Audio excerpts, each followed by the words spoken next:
जी, अस्सलाम वालेकुम स्टूडेंट्स। हमारा आज का अगला टॉपिक है सम हार्मोन्स ऑफ इन्वर्टिब्रेट्स। हमने इन्वर्टिब्रेट्स में देखना है कि किस तरह से हार्मोन रिलीज़ होते हैं, उनके क्या क्या काम हैं और उनकी अगर किस्में और नाम है तो वो कैसे हैं और वो वहाँ क्या फ़ंक्शन परफॉर्म करते हैं।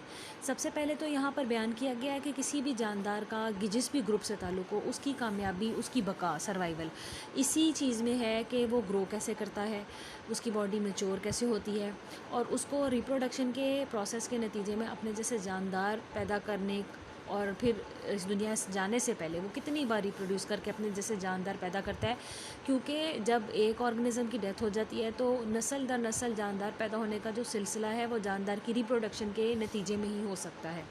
आज जितने भी जानदार दुनिया में मौजूद हैं वो रिप्रोडक्शन के नतीजे में जो है इस दुनिया में मौजूद है। अगर जानदारों में ये सलाहियत ना हो तो जानदारों की किस्में जो है वो नायाब हो जाए और जल्दी ख़त्म हो जाए।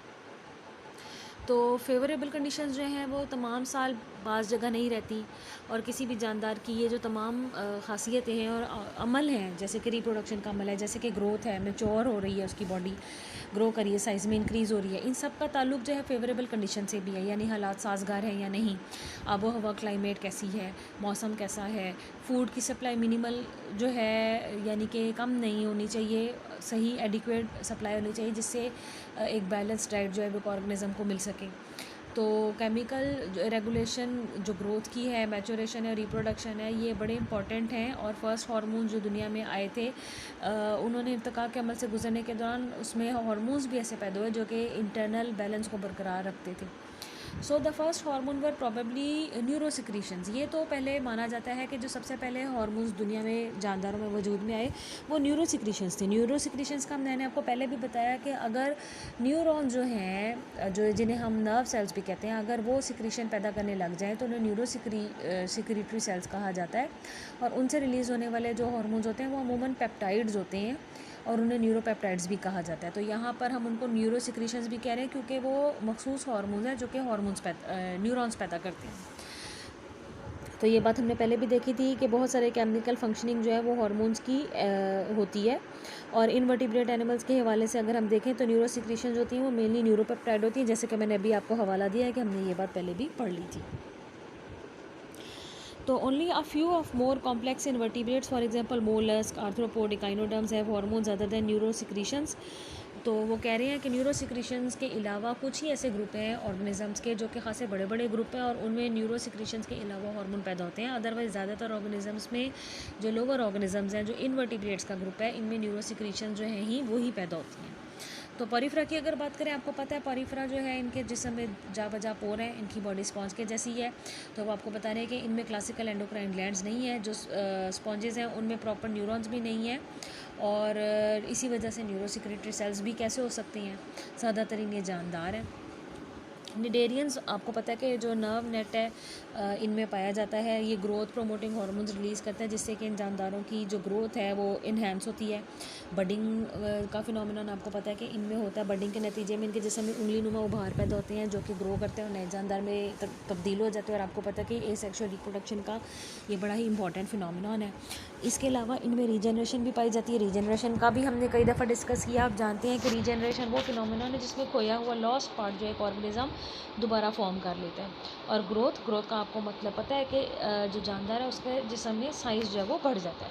तो for example when the hormone is present in the medium in which fragments of hydra are incubated, head regeneration is accelerated. तो वो कहता है कि अगर हाइड्रा की मिसाल हम लें और इसकी बॉडी के उस हिस्से को देखें जहाँ पर हार्मोन जो है वो सिक्रीट हो रहा है, तो अगर हाइड्रा के फ्रेगमेंट कर दिए जाएँ और इसको हल्का सा दर्जा हरारत जो है वो दिया जाए तो जो इसका हेड रीजन है वहाँ पर जो रीजनरेशन का अमल है वो तेज़ हो जाता है। और इसकी रीज़न ये है कि वहाँ पर हार्मोन्स की रिलीज जो है वो तेज़ हो जाती है। So this so called heat activator also stimulates mitosis in hydra. तो ये जो हम हल्का सा दर्जा हरारत बढ़ा देते हैं, इससे ना सिर्फ हार्मोन की सिक्रीशन बढ़ जाती है बल्कि सेल्स की सेल्स को एक स्टिमुलस मिलता है जिसके नतीजे में वो माइटोसिस का अमल जो है वो तेज़ कर देते हैं। और माइटोसिस का आपको पता है कि जब भी किसी जानदार ने ग्रो करना होता है तो उसके अंदर माइटोसिस होती है और अगर रिप्रोड्यूस करना है तो ज़्यादातर उसके गैमेट्स बनने के का जो अमल है वो मियोसिस के थ्रू होता है। प्लेटियल मेंथिस की बात करें, इन्हें फ्लैटवॉर्म्स कहते हैं। तो आइडेंटिफाई किए हैं जोलॉजिस्ट ने 30 साल पहले इनके अंदर न्यूरो सिक्रेटरी सेल्स, और ये सेरेब्रल गैंग्लियन के अंदर पाए जाते हैं, नर्व कॉर्ड में भी पाए जाते हैं। आपको मालूम है कि जो सेफेलाइजेशन थी वो प्लेटियल मेंथिस से शुरू हुई थी, और प्लेनेरिया में हमने ये वाज़ह तौर पर पढ़ ली हुई है। तो न्यूरोपेप्टाइड्स जो है वो इनके सेल्स जो है वो प्रोड्यूस करते हैं, वो रीजनरेशन के फिनोमिनन को भी देखते हैं, एसेक्सुअल रिप्रोडक्शन को भी देखते हैं, गोनेड्स की फॉर्मेशन और गोनेड्स का मैच्योर होकर गैमेट्स बनाने के अमल को भी देखते हैं। मिसाल के तौर पर जो न्यूरो सिक्रेटरी सेल्स कॉलेक्स में है, ये टेपों में पाया जाता है। ये आप जानते हैं कि टेपोम जो है उसके सबसे ऊपर की तरफ जो हिस्सा है जिस पे सकर्स पाए जाते हैं, जिस पे हुक पाए जाते हैं, जिसकी वजह से अपने आप को इंटेंगल कर लेता है अपने होस्ट की बॉडी के अंदर, उसे स्कॉलेक्स कहते हैं। इसमें सिर नहीं होता, तो ये अपने एंटेंगल को शेड कर सकता है, अपने प्रोग्लूटिड्स को शेड कर सकता है और नए सेगमेंट्स की फॉर्मेशन को स्टार्ट कर सकता है, जिन्हें स्ट्रॉबिलाइजेशन कहते हैं। निमर्टियंस, निमर्टिया से ताल्लुक़ रखने वाला जो जानदार है उसको कहा जाता है, और फाइलम निमर्टिया इसका नाम है असल में। तो इनमें भी किसी हद तक सेफेलाइजेशन है। प्लेटियल मेंथिस इसमें थोड़ा सा बड़ा ब्रेन लाइक स्ट्रक्चर है, और ये डॉर्सल और वेंट्रल पेयर ऑफ गैंग्लिया के फ्यूज़ होने से बना है, जिसके पास नर्व रिंग भी पाया जाता है।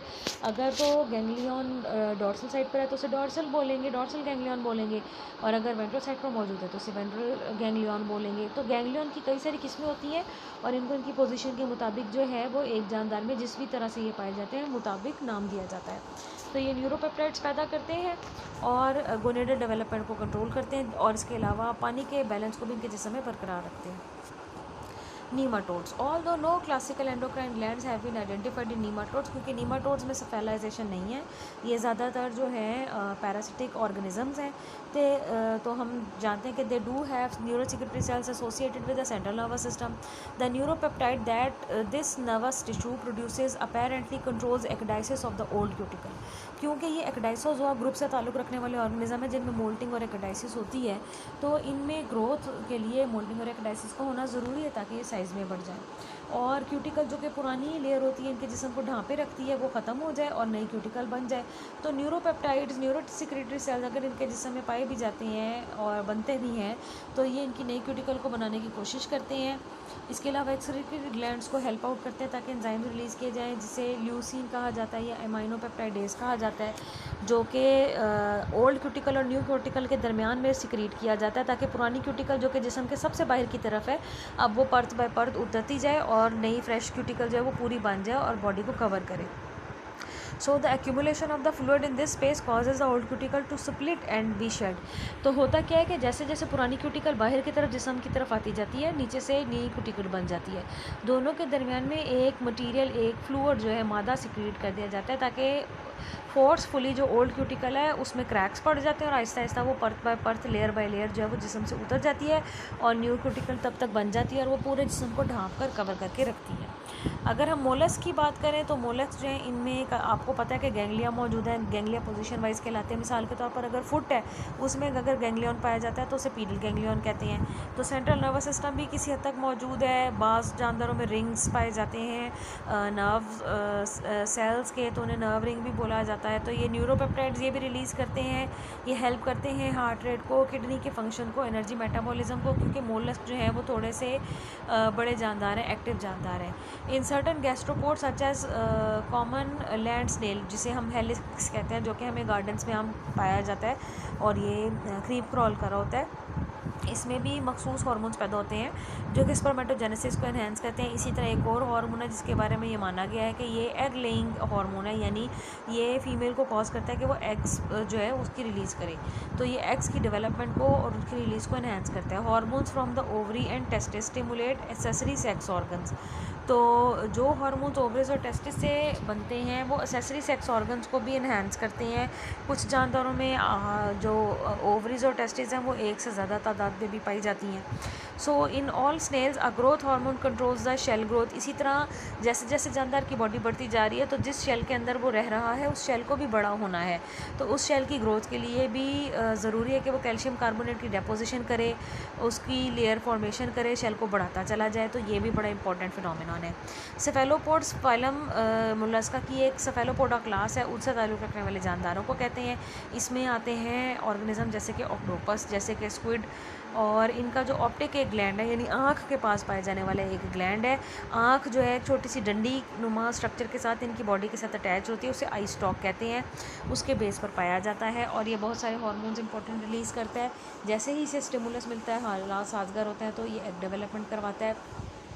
एग्स ने जिन सेल से मिलकर बना उनकी प्रोलाइफ्रेशन यानी सेल डिवीजन को जो है वो तेज़ कर देता है, और स्पर्मेटोगोनिया को मैच्योर और डिवीजन के लिए तैयार करता है, जिसके नतीजे में जो स्पर्म्स हैं वो तैयार होते हैं, और इसके अलावा सेकेंडरी सेक्सुअल करैक्टरिस्टिक्स ऑर्गेनिजम्स में भी बन जाते हैं।